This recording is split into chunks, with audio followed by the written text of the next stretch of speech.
Hello again, and welcome to episode 3 of our podcast series on sustainability in construction.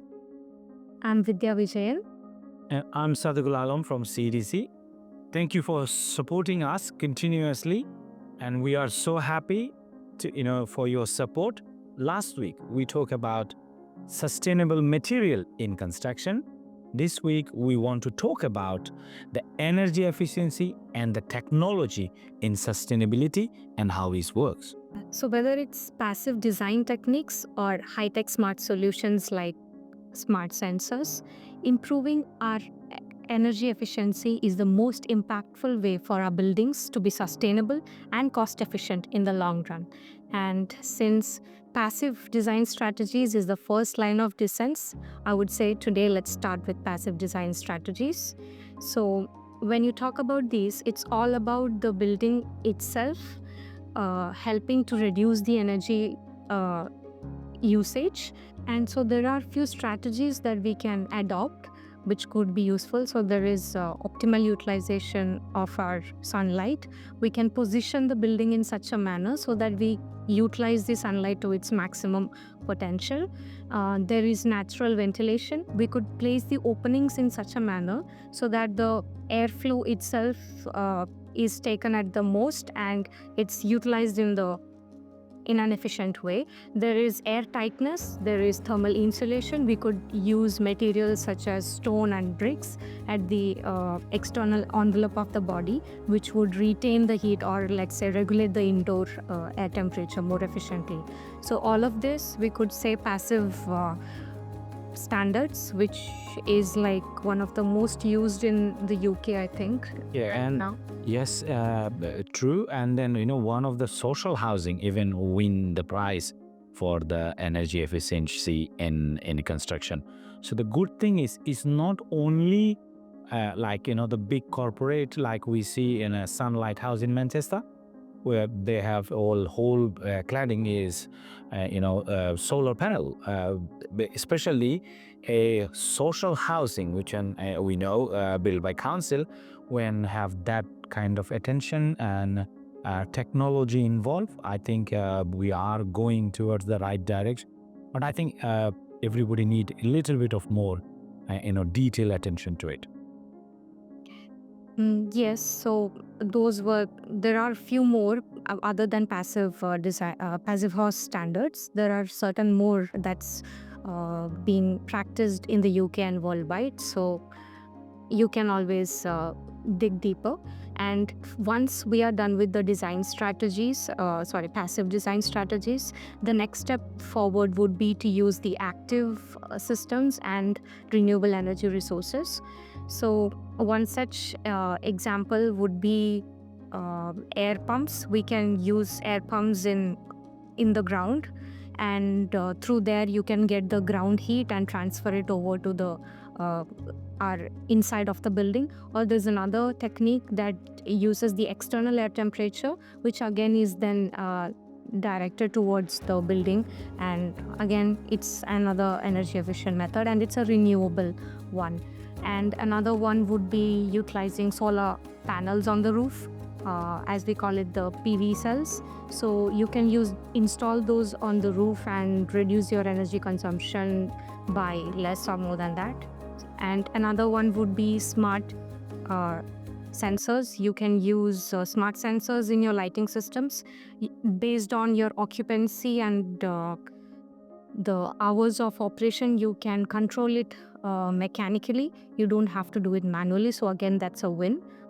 And there are even battery storage options where you could, once the battery is fully stored, you can utilize that power later and run your whole building or house or whatever that is. So I think these are all the things that we can look into to reduce our energy consumption. Yeah, that's right. You mentioned briefly all the option we have, and I want to add on to this. Whatever you do in term of in the the reducing the carbon emission and using the renewable energy, the government, UK government have lot of the incentive. I will say that the people even who could not afford a solar panel, they will have a grant. The government will help them, even the heat pump. Even that if you want to change your boiler, there is something called boiler upgrade option as well. So the government is doing anything and everything with their maximum potential or maximum limit. Yes, there is some restriction. The good news is, if your family income is low or you cannot afford by yourself, the government is with you to support. So together, we can save some the energy. We can use the renewable energy, and we can do all of this with the help of government. Um, so now I think we should explore more about the digital tools that we have in the industry and how it helps people like architects, contractors, consultants to know the product before it's actually built. And you can know the product inside out. So I would say that's again a very positive aspect of it, and it's called building information modeling. I'm sure you would have heard about it. Yeah, definitely. And then the BIM, right? It is very, very popular. And then I think this is the now taking over everything. So whatever you do in term of building side, you can use the BIM to, like I would like to mention one thing.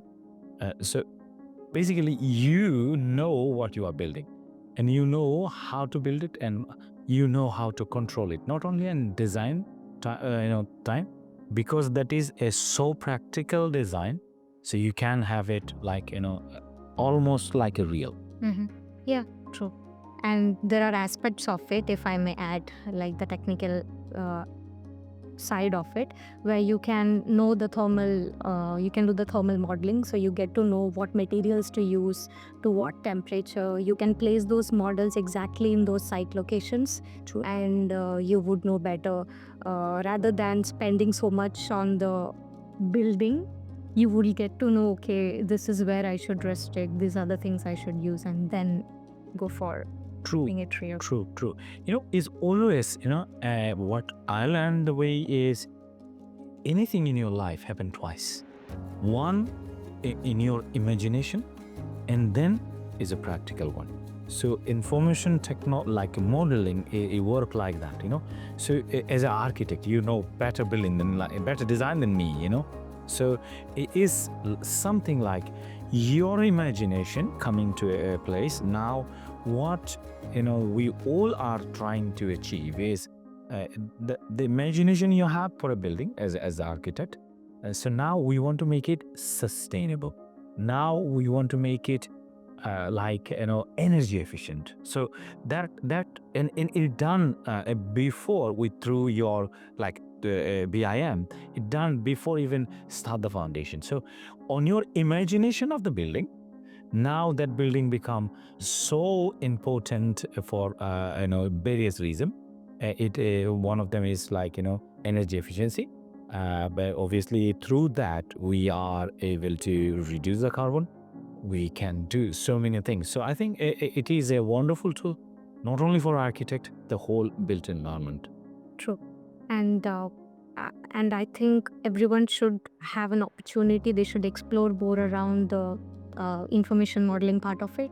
And it's a very, in today's world, it's a very necessary tool which helps one build.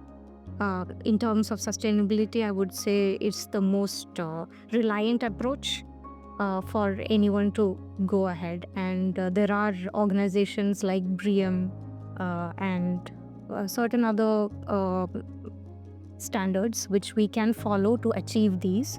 And UK is a wonderful place to start. True, that's like a BREEAM, the now council is giving, I think we mentioned this a little bit in the the first episode as well.